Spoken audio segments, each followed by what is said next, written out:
Back at the beginning of the current generation, Microsoft nearly destroyed the Xbox One with its bad messaging. Phil Spencer managed to turn things around and minimize the damage caused by the previous leadership, making Xbox into a pro-consumer brand. With the upcoming Xbox Series X, it's clear they intend to double down on their pro-consumer stance, but are they hurting the new console by doing so? As a gamer, I hate the idea of having cross-gen games released at the beginning of a new console era, mainly because that means we're not going to see those games taking full advantage of the new hardware. So when Microsoft announced that's exactly what they'll be doing with Series X, I couldn't help but be disappointed. I understand it makes sense from a business perspective, but I couldn't care less about it as a gamer. A new generation means exciting new possibilities that weren't possible before, and it's something we'll definitely not be seeing with Series X, unfortunately. At least not at the beginning, or so I thought, as Kotaku reported that Microsoft is already showing signs of backpedaling on the whole cross-gen thing. And if you pay attention to the event that took place last Thursday, you're going to notice that a lot of the games that were announced were carrying Series X and PC branding only. So, what happened? There are a number of reasons that might explain the sudden change, and I'll leave the speculation up to you guys in the comments. What I'm gonna say though is that their messaging is once again getting lost, and this event made things even more confusing, raising more questions than answers. It wasn't clear exactly what games are going to be Series X only and what games are going to be cross-gen. It's all over the place. For a company that was supposed to sell you a console with new hardware capabilities, there was a surprising absence of things like ray tracing and SSD loading speeds, unlike what Sony did with their games showcase. My other problem is with the games themselves. I'm sure Psychonauts is a lot of fun, but an event where you're supposed to wow your audience is definitely not the place to be showing a game like that, and that's something Sony was also guilty of. Halo was very unimpressive from a graphical standpoint, and that game was supposed to be Microsoft's system seller.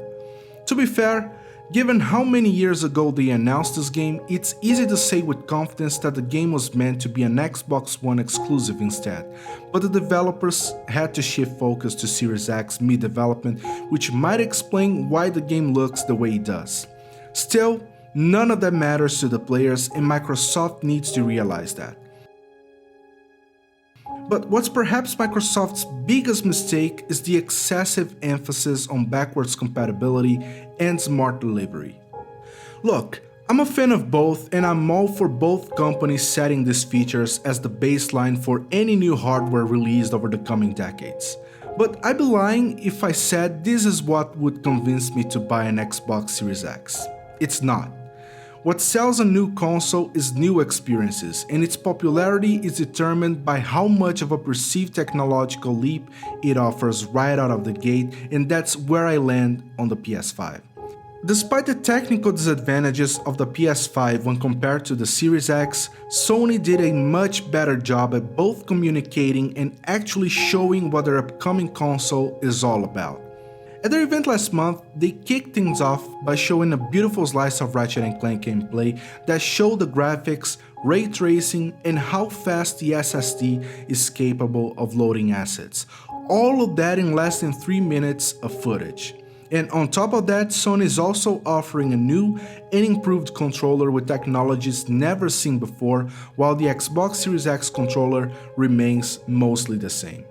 In 8 minutes, Microsoft showed us Halo, a title that was supposed to be a system seller, but left everyone unimpressed at how little improvement we can expect from a game that should be taking advantage of the new hardware. That's not to say the entire event was a disaster. There were 2 or 3 other games that did look impressive, but still, we don't know what hardware those were running on. Was it PC? Was it Xbox Series X? And was that actual real-time gameplay or pre-rendered? These are the questions Microsoft should have answered during the showcase. What Sony did with their event is how you sell a console. Microsoft can keep repeating their messaging over and over again about how Series X is going to offer the largest gaming library of any other console courtesy of the backwards compatibility, and how you'll be able to carry your purchases over to the next gen with smart delivery, but without actually showing something tangible that only Series X is able to offer, we have what it feels like an incremental upgrade that gives you little to no reason to buy into. Sony already has the lead and brand loyalty thanks to the very solid platform they built over the course of the current generation, and they don't have to do much to keep it that way. It's Microsoft who's got a lot to prove, and so far, they haven't done a good job. At this point, it looks like Xbox Series X is going to be yet another missed opportunity for Microsoft. I hope I'm proven wrong, but I have very little reason to believe otherwise. Unless Microsoft steps up their game and focus on the right features, it's easy to see how this upcoming generation is going to play out. That's all I have for this video, but what do you think? Let me know in the comments down below. Talk to you on the next one. Bye. It's my last fight. A true test of legends. Our story will